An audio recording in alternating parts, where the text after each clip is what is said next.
Tiago, capítulo de número 4, versículo de número 14, diz: digo-vos que não sabeis o que acontecerá amanhã, porque o que é a vossa vida?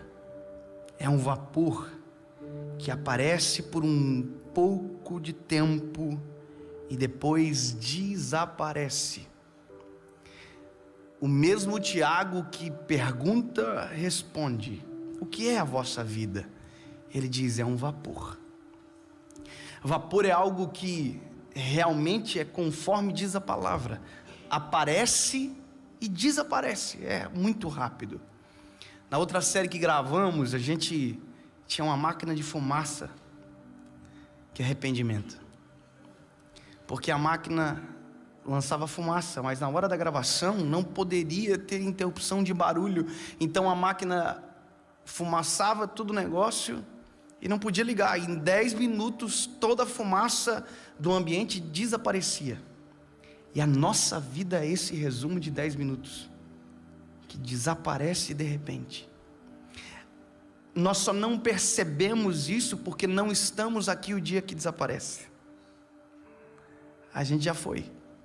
A gente só não entende a realidade e não consegue contar porque a gente não está quando a fumaça acaba, porque acabou.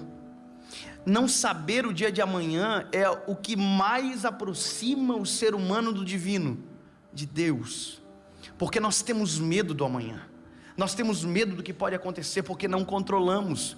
Salomão, sábio, vai dizer em Provérbios 27, não presumas o dia de amanhã, porque você não sabe o que ele vai trazer.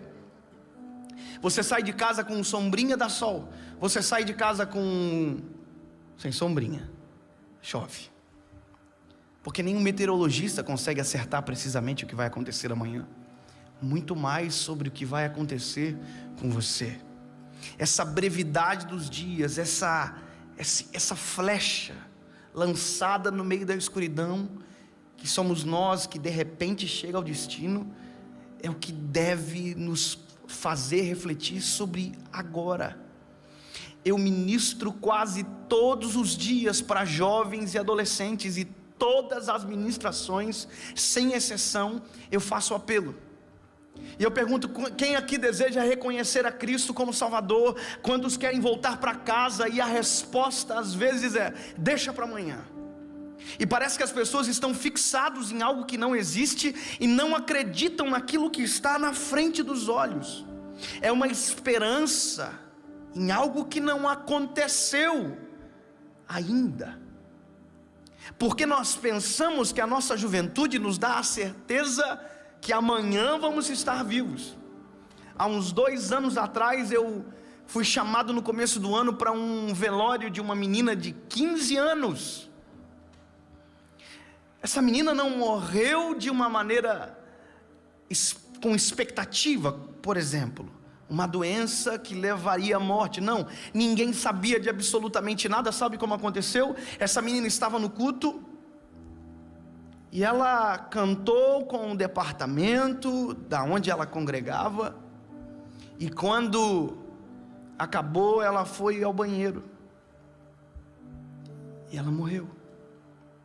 A família não sabia, mas havia um problema no coração fulminante. Cadê a menina? Morreu.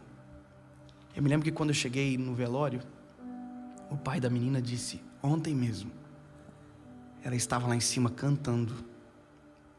Sabe o que é isso? Ontem. A única coisa que ele soube, ontem.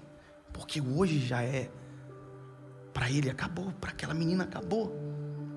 Eu quero dizer para você que se as suas decisões forem pautadas no amanhã, a sua vida não vai acontecer. Nós precisamos decidir para agora, viver agora, ter esperança para agora, porque amanhã não sabemos. Entenda que o seu próximo segundo você não controla. Você não sabe o que vai acontecer daqui a pouco. Eu sei o que eu estou falando. Tem coisas que nós planejamos que não saem da forma que a gente acreditou que seria. Eu me lembro que Um ano e meio atrás, mais ou menos, eu saí de casa para pregar numa igreja, ministrar, para pegar um voo numa outra cidade e ir para a igreja. 2h30 da manhã, me deu muito sono, eu passei para minha esposa dirigir e eu dormi. E quando eu acordei, o carro estava capotando, e não era esse o trato. O trato era aeroporto. Mas a vida, o caminho, a circunstância mudou. E de repente eu acordei com o carro capotando e virando, e aquela cena de caos, e ninguém esperava aquilo. Eu só acordei e de repente o carro estava virado de cabeça para baixo e um barulho muito grande. Quando de repente, olhando para minha esposa, virado de cabeça para baixo, um outro carro em alta velocidade veio e bateu no carro onde a gente estava, e o carro rodou na estrada e rodou e parou. Depois de já ter sido abarroado, bateram de novo.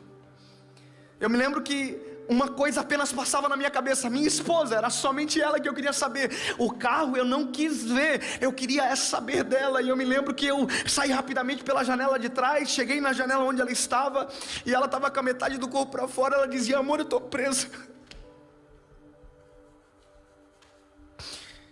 E aí eu, normalmente sou muito afoito, nervoso, eu sou sanguíneo. Naquele momento eu acalmei. Eu me ajoelhei no meio do asfalto, no meio da rodovia, e puxei ela pelos ombros, e percebi que na verdade o que prendia ela não eram as ferragens, era o cinto. Tirei ela do cinto, coloquei no guarda-reio, sentada, e me lembrei do meu celular. No meio de tudo isso, um carro parou, sinalizou o acidente. Chegou uma viatura, uma ambulância, Polícia Federal, e eu atrás do meu celular no meio da rodovia. Entrei dentro do carro, me ajoelhei, entrei dentro do carro, e de repente eu vi a minha esposa gritando: o meu marido está lá dentro. Um outro carro em alta velocidade veio, desviou de todos que estavam sinalizando e bateu na porta que eu tinha acabado de entrar. Quem diria? Poderia ter sido a última noite, eu não sabia. E se eu soubesse, eu teria abraçado mais. Eu teria ligado para minha mãe aquela noite, eu teria passado na casa dela, dos meus pais, eu teria ligado para minha irmã, eu teria abraçado todo mundo que eu podia abraçar, eu iria chorar nos ombros de todo mundo, e talvez eu não entraria no carro, mas eu não sabia do amanhã. Ele chegou. Houve livramento. Eu saí do carro sem nenhum arranhão. Eu estou aqui. Mas eu não sei o que vai acontecer amanhã. Eu ainda não aprendi a descobrir o que vai acontecer amanhã. Sabe o que eu descobri? Hoje. Eu abracei a minha esposa antes de vir para cá. Eu beijei o meu filho antes de vir para cá. E se eu tivesse que pedir perdão para alguém, eu não teria vindo para cá. Porque se tem algo para fazer, que seja hoje. Porque o tempo passa, e a pior conta é a do tempo, porque ela não pode ser paga. Sabe o que é terrível? Quando você vê alguém tentando pagar uma conta impossível de se quitar. Você já foi no velório de alguém que não pediu perdão?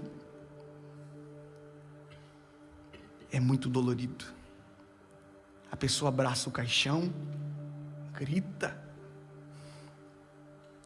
chora, pede perdão, e ela abraça o caixão, e ela arranha com as mãos, e ela pega no rosto, ela faz carinho, ele diz: eu te amo, me perdoa.